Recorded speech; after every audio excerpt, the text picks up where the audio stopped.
Shalom Bapak Ibu Saudara yang dikasihi Tuhan. Di dalam dunia maya akhir-akhir ini sedang heboh oleh karena video yang diupload oleh Call Sister. Jadi mereka ini dua bersaudara dengan farm call.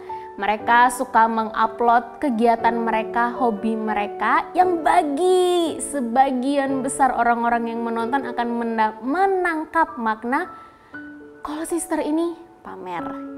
Nah, ternyata video-video yang diupload oleh dua bersaudara ini akhirnya memunculkan satu tren yang bernama adu nasib. Kira-kira kurang lebih kalimat yang ditemukan dalam kolom komentar seperti ini.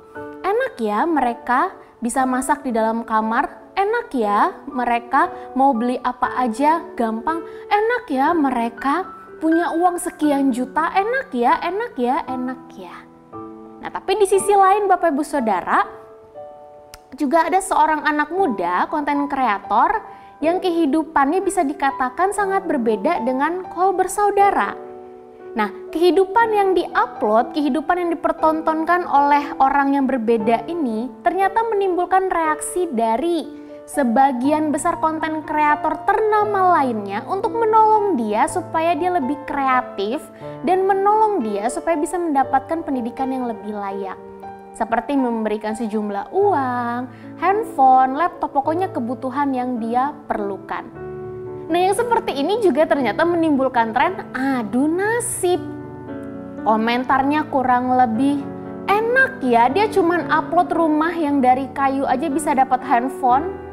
Enak ya, enak ya, enak ya. Lalu ada lagi yang lain, curhat tentang kesedihannya, curhat tentang pergumulannya di sosial media. Komentarnya Bapak Ibu Saudara, masih mending aku dulu, masih mending aku dulu.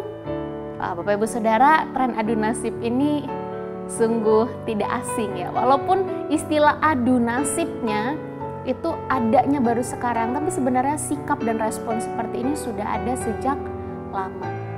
Nah, yang saya khawatirkan Bapak Ibu Saudara, tren adu nasib ini jangan-jangan muncul di dalam kehidupan kita sebagai anggota tubuh Kristus antar sesama orang percaya. Ketika ada rekan kita, saudara kita yang diberkati oleh Tuhan dengan luar biasa berkelimpahan, mereka penuh sukacita, mereka penuh kegembiraan, sementara kondisi kita tidak sama dengan mereka. Lalu respon kita, enak ya, enak banget sih dia jadi orang, enak banget sih Tuhan, kok dia gitu sih Tuhan. Alih-alih kita turut bersuka cita, kita malah adu nasib. Atau kepada rekan kita yang lain sedang bersedih menceritakan pergumulannya kepada kita dengan harapan kita bisa menjadi saudara sepenanggungan. Responnya kita selain memberikan nasihat bijak, kita malah berkata, alah itu mah masih mending, kamu masih mending. Dulu aku 10 tahun yang lalu juga pernah kanker, terus aku nggak pengobatan, aku nggak ke dokter, sehat, udahlah, nggak usah terlalu dipikirkan. Bapak Ibu Saudara, ada yang seperti itu di gereja? Mungkin bukan engkau, mungkin bukan saya, tapi ada.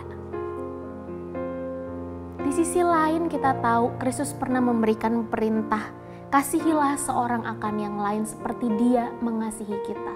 Tapi di sisi lain, ironinya, fakta mengatakan engkau dan saya sering gagal mengasihi sesama orang percaya dengan kasih yang benar. Lalu bagaimana mengasihi sesama kita dengan benar? Roma 12 ayat 15 berkata, bersukacitalah dengan orang yang bersukacita dan menangislah dengan orang yang menangis. Bukan artinya ketika ada yang menangis kita ikut menangis, bukan. Ketika ada orang yang bersukacita karena korupsi apa sebagai macam, bukan Bapak Ibu Saudara.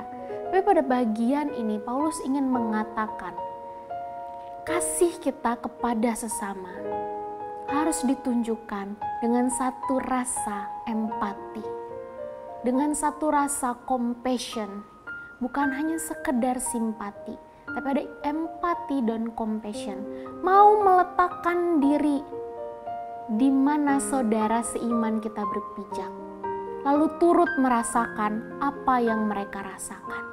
Ketika saudara kita sedang bersuka cita karena berkat Tuhan atas mereka, Mari Bapak Ibu Saudara bersukacita juga. Katakan puji Tuhan, Tuhan Yesus teramat baik. Jangan sungkan-sungkan untuk mengatakan puji Tuhan, Tuhan Yesus baik ya kepada kamu.